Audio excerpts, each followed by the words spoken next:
Otac Dejan sa nama, evo tu smo u hali PSI Piping.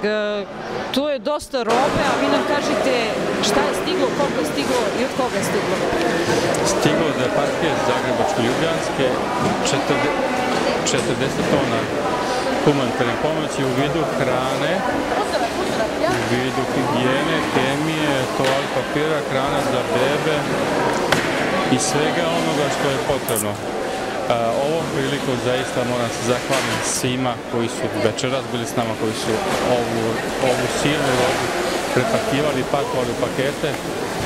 Na prvom mjestu Društvo Nada, Vrtić Neben, Kolosovskih sestara, koje je naša pri crkvi, i svima ostalima volonterima koji su sa Radođe, Dafa i slično, a pogotovo naročito bi se zahvalio ovoj firmi PSI Piping, jer su nam dali ovu veliku halu da smjestimo kompletno u humanitarnu pomoć.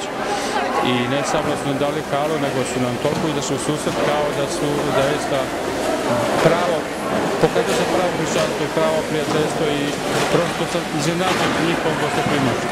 I ne samo da su nam ustupili ovu halu, nego su učestvovali i u pakovanju paketa i u svemu ostalom što je bilo potrebno. Ja sam bila sa vama kad je došlo iz Beogradske, kako god već. Bilo je isto dosta robe, ali je bilo dosta grbe robe. Ovdje sam primetila stvarno došlo dosta kvalitetne robe, i što se tiče kozmetike i boga mi svega. Pa naravno, zaista sam iznenađen ja samim kvalitetom svega ovog što je došlo. Naravno, i vidite kako to je bilo sve spakovano, uređeno, i ona garderoba što smo dobili od BDS-a je zaista izuzetno kvalitetna, ali sad je na nama samo da to damo onima kojima je pomoć zaista potrebna, stvarno potrebna. Jer ono sve ostalo što, ako se da neko kome je pomoć nepotrebna, onda nismo uradili, nismo napravili cilj. Ali uvijek će toga tih ljudi da bude kojima ne treba pomoć, oni nažalost među prvima uskaču i traže tu pomoć. Ovom prilikom bi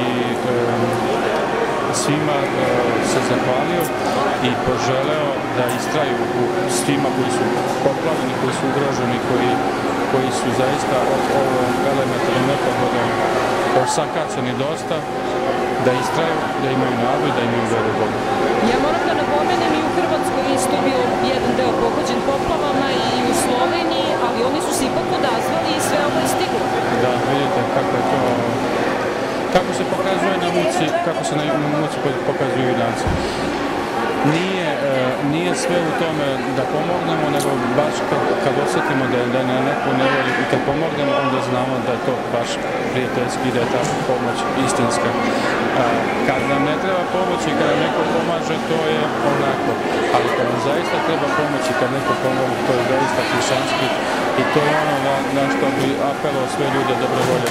Vidim i preko foruma i preko Facebooka i preko internet pretraživača da svi apeluju za Kladovo lokalci, ali sa strane, koliko ja vidim, osim kroz ovakve humanitarne akcije, slabi odziv.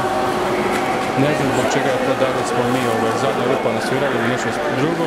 Uglavnom, u crkvu je stiglo dosta i crkva će svakoj kući koja je ugrožena pomoći. Hvala, oče, pa ništa. Vidimo se mi sledećim prilikom kad treba ovo da se pakuje, uvijek ćemo se rado odazvati. Opet je ovdje, da.